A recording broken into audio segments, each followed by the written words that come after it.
Welcome back to the deep dive. Today we are taking a pretty dramatic scientific detour. We're moving away from philosophy and going straight into the core mechanics of your consciousness. That's right. We are tackling one of the most talked about and I think one of the most misunderstood concepts out there, ego death. Right. It just sounds so dramatic, so scary. It does. Apocalyptic almost. And that name, it just immediately leads to a complete misunderstanding of what's actually happening inside your brain. So our mission today is to kind of swap that heavy philosophical term for something much more grounded, much more measurable. Quite ultimately, I think, much more interesting. Yeah, its scientific counterpart, which is DMN disintegration. And the DMN is the default mode network. We're going to be calling it the brain's autopilot. The autopilot, I like that. It's this ceaselessly humming, highly interconnected internal narrator that's always working behind the scenes to define and structure and constantly retell the story of you. So think of it this way. This autopilot, it's always busy. It's remembering your past, your autobiographical memories. It's worrying about your future. Obsessively sometimes. Obsessively. Yeah. And it's calculating your social standing and just generally making sure you have this coherent, if sometimes pretty rigid, sense of who you are. It's absolutely essential, but, and this is the key, it can get stuck. Right. And that's really the journey for today, isn't it? We're going to trace this autopilot from how it was even discovered. Which was basically by accident. Right. And then we'll look at what happens when it malfunctions, which, as it turns out, is often the root of things like debilitating anxiety and major depressive disorder. And from there, we'll get into the specifics of how psilocybin seems to act like a chemical key that can temporarily take this whole operating system offline. So we're going to be decoding the science. We'll get into some key terms you'll need to know, like functional connectivity. Which is really just a measure of how tightly different parts of the brain are talking to each other. And rumination. That's the negative feedback loop that happens when the autopilot is just flying the plane in these relentless negative circles. So yeah, prepare to look under the hood of your own identity. Let's do it. Okay, let's unpack this in the very beginning. The idea that even led to the DMN, it's built on what was a really monumental surprise in neuroscience history. Oh, absolutely. The brain is always constantly busy. For decades, that was not what neurologists thought at all. Not at all. The dominant idea through most of the early 20th century was that the brain was like a computer. You turn it on when you need it. Exactly. You only burn energy when you open a program. If you're just sitting there quietly doing nothing. The assumption was the brain was mostly quiet too, just waiting for the next command.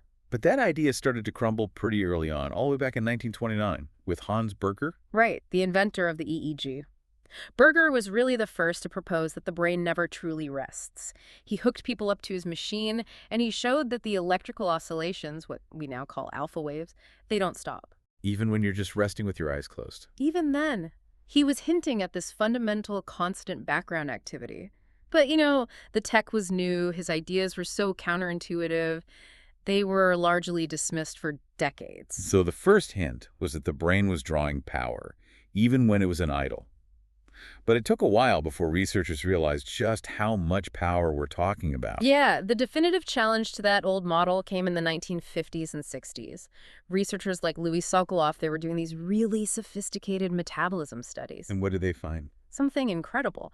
They found that when a subject went from a state of, passive rest to doing a really effortful mental problem like complex math, the brain's overall energy consumption barely changed. Barely changed. That's wild. It stayed almost the same. In some cases, it actually seemed to go up a little bit during rest. So if the energy use is nearly constant, that means the baseline activity, the doing nothing activity, is just enormous. The off switch doesn't exist. It doesn't exist. The brain is only about 2% of your body weight, but it eats up a staggering 20% of your body's oxygen and glucose. And it does that all the time. And David Ingvar confirmed this later on with blood flow, right? He did in the 70s. He tracked blood flow, which correlates with energy demand, and he noticed that blood flow is actually highest in the front parts of the brain when the person was just resting, not when they were doing a task. Okay, so we've established the brain is always on.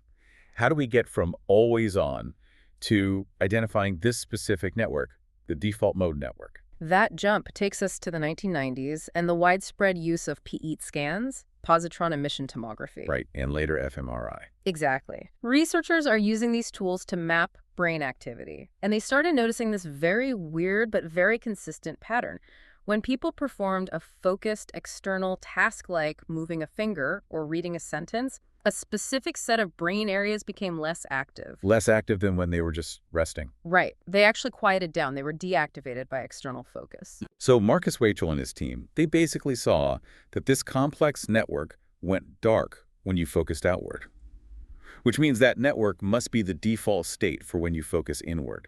That's it.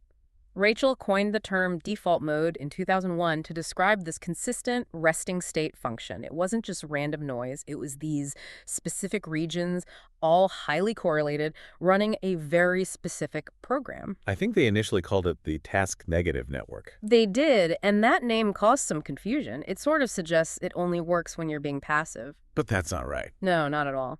Later research showed the DMN can be incredibly active when you're engaged in internal tasks, like imagining a complex future scenario or really digging deep into a memory from your childhood. Or even just trying to figure out what someone else is thinking in a social situation. Exactly. It's highly focused. It's just focused entirely on the internal world, the world of me. That's a really important distinction. It's not negative, it's just the opposite of external focus. Okay, let's get into the anatomy. What are the key regions, the physical parts of this autopilot? Well, it's a large-scale network. You've got these physically distant structures that are all highly synchronized. We can break it down into its main hubs. First, the most active component, you could call it the core processing center, is the posterior cingulate cortex, or PCC, and the area right next to it, the precuneus. And what's their job in all this? They're the heavy lifters. The PCC and precuneus act like a central switchboard, constantly combining your attention with your memory and your perception. So they're involved in pretty much everything the DMN does. Almost everything. Thinking about yourself, thinking about others, recalling the past, simulating the future.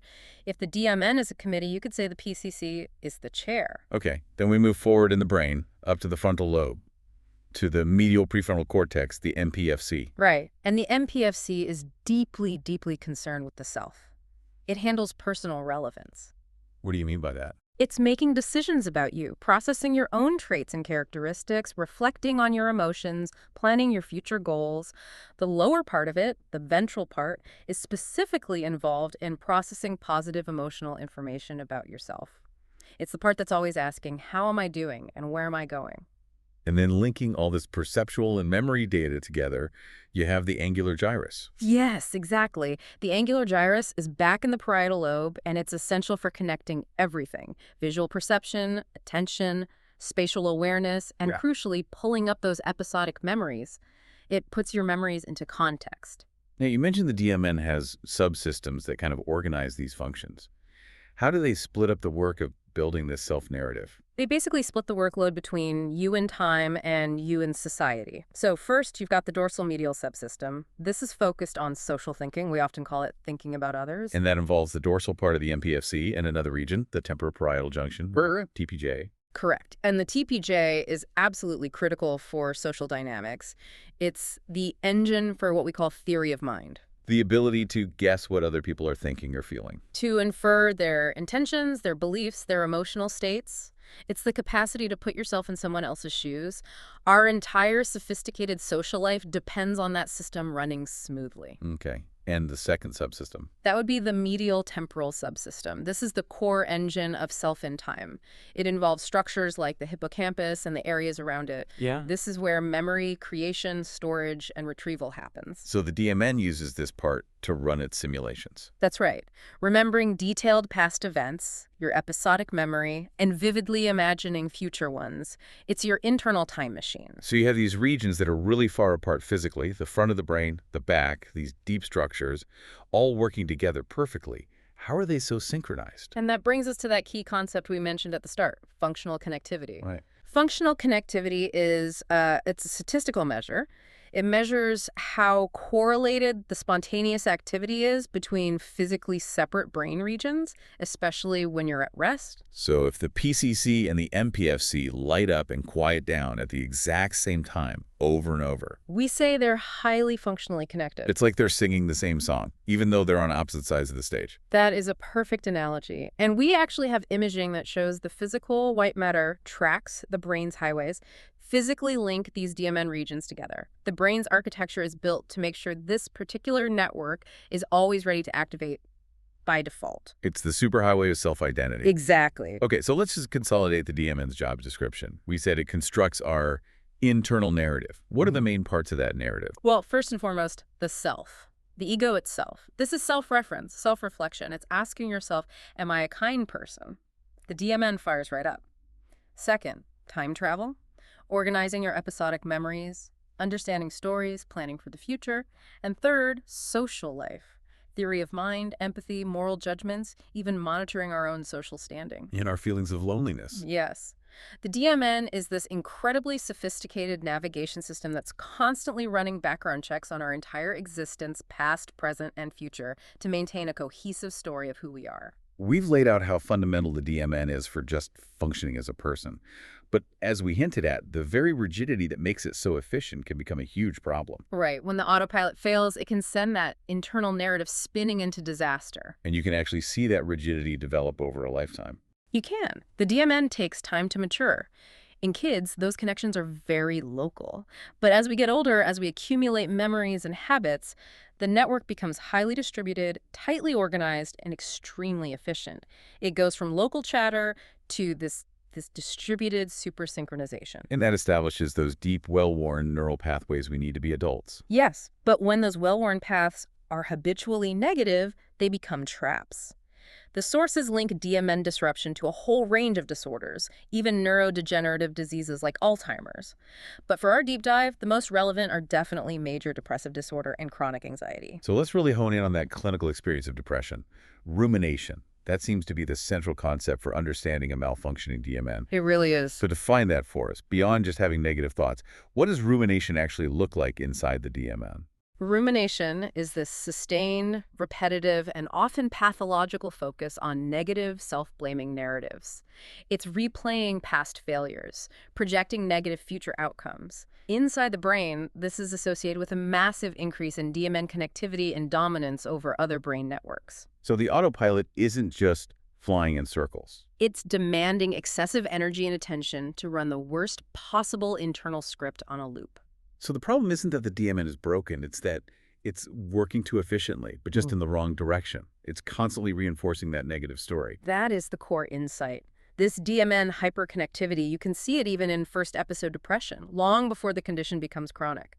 Functionally, what we see is hyperactivity in the prefrontal cortex. That MPFC, the self-assessor, is just. It's on fire. And it's getting input from other areas. Yes, it's often receiving this continuous stream of negative emotional input from a hyperactive amygdala. The DMN becomes intensely focused on internal distress, and it becomes almost impossible to redirect its attention externally. So it's less like a malfunction and more like a tyrannical ruler. The internal narrator just seizes complete control and locks all the doors. That's a great way to put it. The established, rigid DMN pathways, built up through years of habitual negative thinking, they constrain the brain's ability to generate new solutions or explore new emotional territory. This rigidity is the hallmark of the disorder. It creates a deep, narrow canyon in the neural landscape. And every subsequent thought just automatically flows down that one channel of self-criticism. It prevents psychological flexibility, which you absolutely need to cope with stress. And this DMN overactivity isn't just in depression, right? Right. We see it in conditions like OCD, where that intrusive, obsessive, negative self-focus is just paramount. The strength of the connection, that functional connectivity between the PCC and the MPFC, seems to dictate the intensity of that self-blaming loop. Now, it's worth noting that other disorders have the opposite problem. It's not hyperconnectivity, it's underconnectivity. Yeah, we see that in a few key areas. Take PTSD. We often see lower activation in the PCC compared to healthy controls. And in severe chronic PTSD, you see lower functional connectivity within the DMN itself. So the system isn't connected well enough to properly process the trauma. That's the theory. It leads to this fragmented, distressing memory retrieval instead of integration. And what about something like autism spectrum disorder?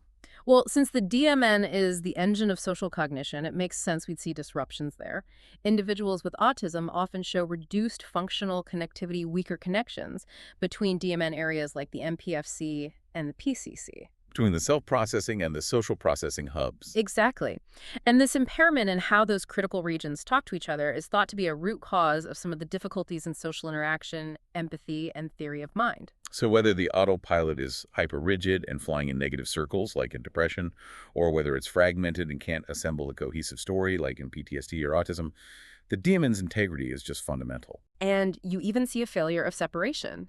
In ADHD, there's a reduced anti-correlation between the DMN and the attention networks. What does that mean? Normally, when you're focused on an external task, your attention network is active and the autopilot, the DMN, should quiet down.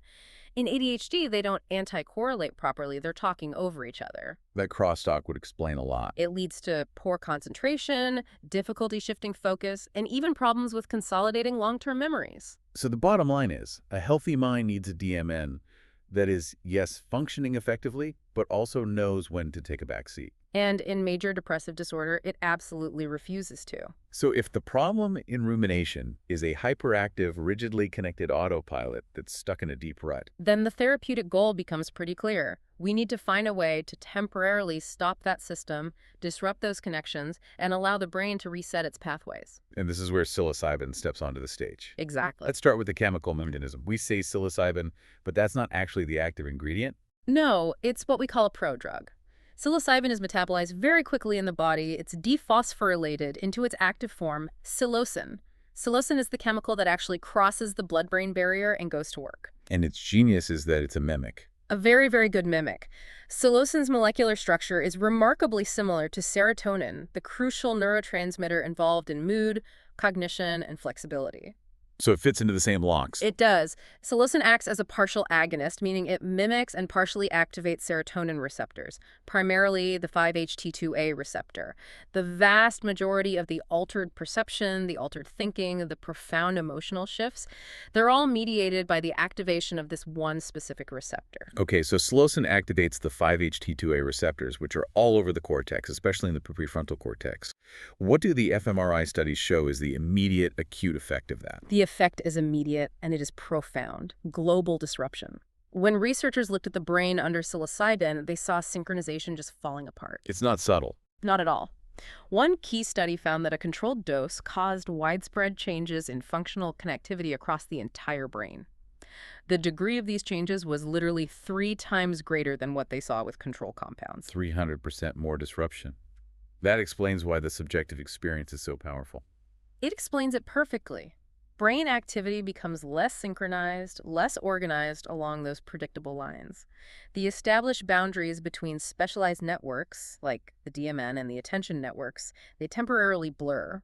The brain's activity, which was stable and rigid, is momentarily scrambled, and it enters this highly dynamic state. And the most targeted effect, the biggest hit, is on our main subject, the DMN. The DMN structures take the biggest hit. Neuroimaging shows reduced blood flow and massively decreased metabolic activity to the 2 main DMN hubs we talked about, The PCC and the MPFC. the posterior cingulate cortex and the medial prefrontal cortex. The core centers of self-reference are physically quieted down. So the autopilot is disengaged. The internal narrator's microphone is turned off. But we need to be really clear about the mechanism here. It's not just quieting the whole thing down. It's the disconnection within the DMN that really matters. Yes. The therapeutic mechanism hinges on decreased functional connectivity within those DMN regions.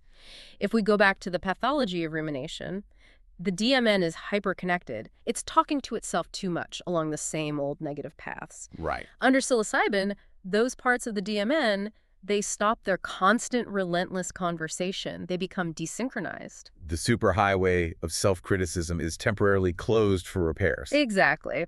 The well-trodden neural paths suddenly lose their structural integrity. And this is where we need those simple analogies. Like the snowplow. Right. Think of your brain as a snow-covered slope, and every day you ski down it, creating these deep, rigid ruts. That's rumination. Psilocybin is like a massive snowplow that comes through and just smushes through these lines, disrupting all those rigid, established pathways. So the drug doesn't just block a negative thought. It physically destabilizes the neural architecture that sustains the negative thought loop in the first place. This temporary desynchronization forces the entire system out of its habitual holding pattern.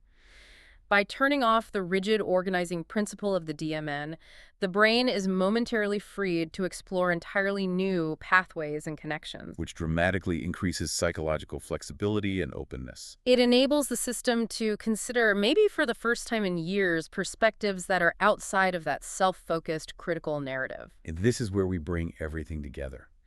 When people have this experience, when they talk about the dissolution of their self-boundaries, this feeling of oneness, the loss of me, They are describing the subjective outcome of decreased functional connectivity within the default mode network. the dissipation of that heightened sense of me consciousness, the intense focus on the separate internal narrator, is the feeling of DMN disintegration. Exactly. It's not the death of consciousness. It's the temporary and, importantly, measurable dissolution of the self-focused story that's maintained by this one specific rigid network. And the experience is directly correlated to the science. Absolutely. The clinical data confirms this tight link. Participants consistently report that the greater the functional connectivity changes they see in their brain scans, the more disrupted their DMN was, the more intensely they rated their psychedelic experience. So they scored higher on things like transcendence and connectedness and awe. Precisely. The boundary dissolution they feel is simply the internal map of their self temporarily going blank. So the autopilot is offline. What takes over the control panel when the DMN is quiet? This brings us to the entropic brain theory. This is one of the most compelling theories in psychedelic neuroscience. It basically posits that psilocybin disruption significantly increases entropy in the brain. And entropy, in this context, is a measure of accessible neural states. Basically, how many different patterns of activity the brain can access at any given moment. So more chaos equals more possibilities. Exactly. The brain enters this state that is highly dynamic and extremely reorganized. It shows increased signal diversity and functional complexity. Connections that were always strong suddenly become weak, and connections that were always weak suddenly flare up. The whole system just achieves this maximal organizational flexibility.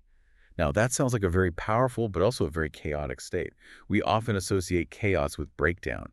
How do we make sure that this anarchic brain state leads to positive breakthroughs and not just confusion? That is the function of the RBS model. It stands for Relaxed Beliefs Under Psychedelics and the Anarchic Brain. Okay. The DMN's main job is prediction. It's constantly trying to predict reality based on your prior beliefs, based on those established pathways. It's essentially a top-down regulator, and it's always inhibiting sensory input that doesn't match its expectations. So under normal circumstances, the autopilot is always telling us what to expect, and it's filtering out novelty. Exactly. Rebus suggests that psychedelics work by decreasing the influence of those prior beliefs and expectations. They decrease this top-down inhibition, particularly from the MPFC and the PCC. And that allows a surge of bottom-up information. A huge surge of bottom-up information flow from structures that are normally suppressed.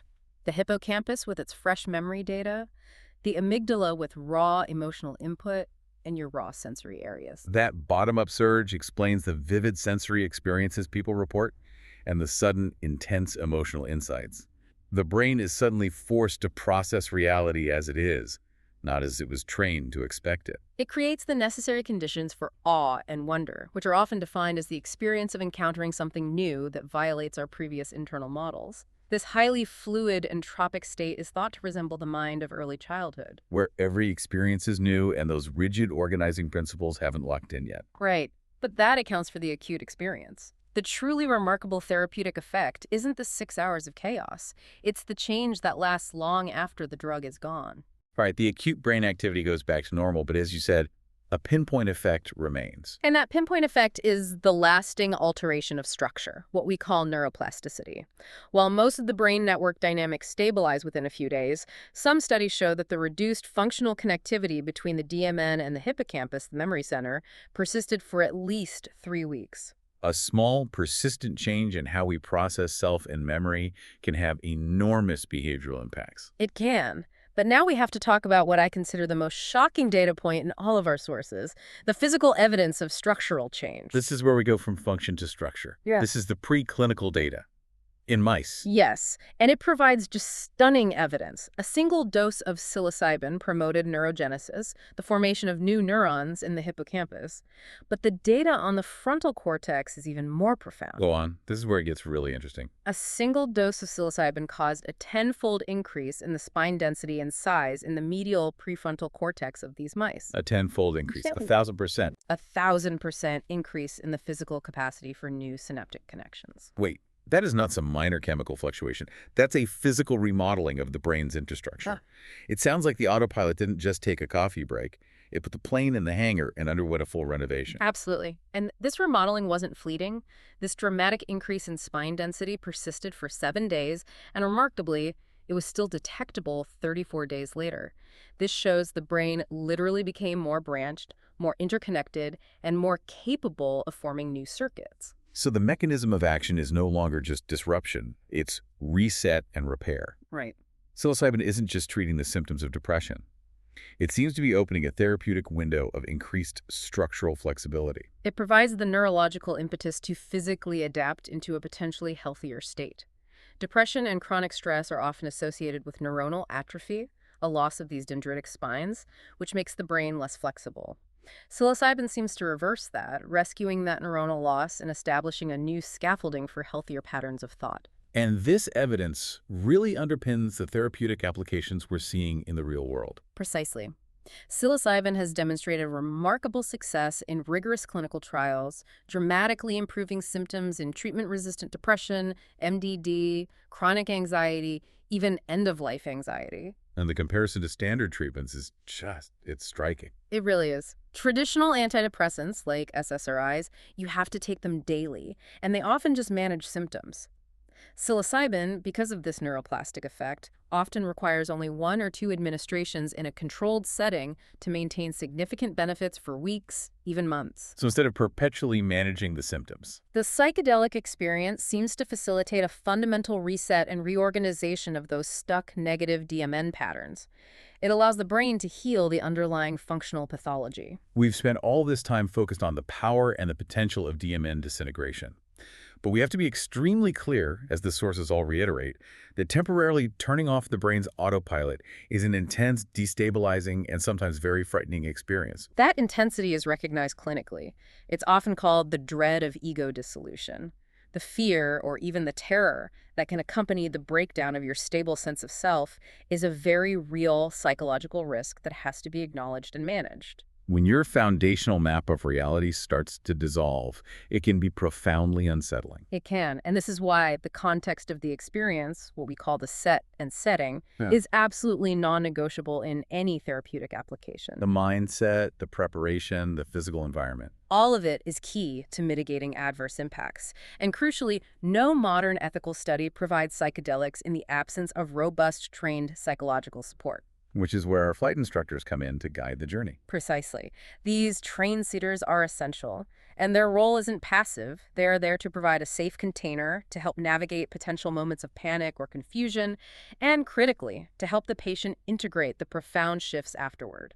That integration piece seems vital. It is. The experience itself can induce what's called an ontological shock, a rapid, powerful shift in your worldview. Without professional support to process that shift, an individual can be left psychologically vulnerable or just existentially unmoored. Okay, let's turn to the hard medical and psychiatric warnings. If someone is considering this, what are the clear contraindications? From a physical health standpoint, classic psychedelics like psilocybin and LSD are generally considered to have low physiological toxicity. However, they are stimulants. They cause mild elevations in heart rate, blood pressure, body temperature. So anyone with uncontrolled hypertension or serious heart conditions needs to be extremely cautious. Absolutely. Uncontrolled hypertension is a standard exclusion in all clinical trials. And what about the risk of seizures? Classic psychedelics may increase seizure risk in patients with a personal or family history of epilepsy. It's another risk factor that has to be carefully evaluated beforehand. We should also provide a specific, strong caution about substance interactions, particularly with ayahuasca, given its unique chemical makeup. This is a vital public safety point, especially for anyone listening who might be on common psychiatric medications. Ayahuasca isn't just a psychedelic. It's a brew that contains DMT, yes, but also an MAO inhibitor. And that's the dangerous part. It can be. The monoamine oxidase inhibitor prevents the breakdown of serotonin in the brain. If someone consumes ayahuasca while they're taking SSRIs or tricyclic antidepressants, which also boost serotonin, the combination can rapidly lead to serotonin syndrome. Which is a medical emergency. It's a potentially fatal condition. High fever, confusion, muscle rigidity. Patients have to be fully aware of this drug-drug interaction risk. Okay, and finally, the most crucial part, the psychiatric contraindications. Who should absolutely not be attempting to switch off their autopilot? The experts are very clear and very consistent on this. Individuals with a personal history of psychosis, mania, or bipolar disorder are strongly advised against using psychedelics. And even a family history can be a risk factor. Yes, having a primary relative, like a parent or sibling with type I bipolar or a psychotic disorder, can also be an increased risk. Why is this specific population so vulnerable to this kind of DMN disruption? Because for this population, the internal narrator, the DMN, the autopilot, is often already highly dysregulated.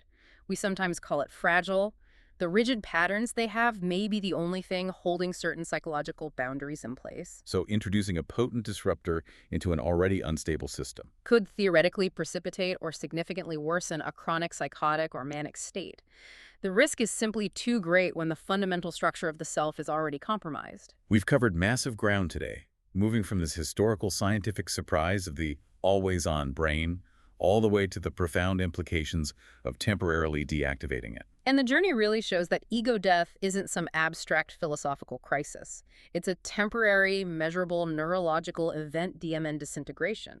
It's the deactivation of the brain's autopilot. And this process effectively loosens those rigid negative thought patterns by physically desynchronizing the PCC and the MPFC. Allowing for that temporary brain entropy and, most importantly, those long-lasting neuroplastic changes, like that shocking tenfold increase in synaptic density. And if the DMN is largely responsible for maintaining our sense of self by continuously predicting reality based on those deep, well-worn pathways, based on our prior beliefs, this raises a really fascinating final thought for you to consider. How much of your daily normal experience is truly objective reality, and how much is just your autopilot making predictable and sometimes negative assumptions?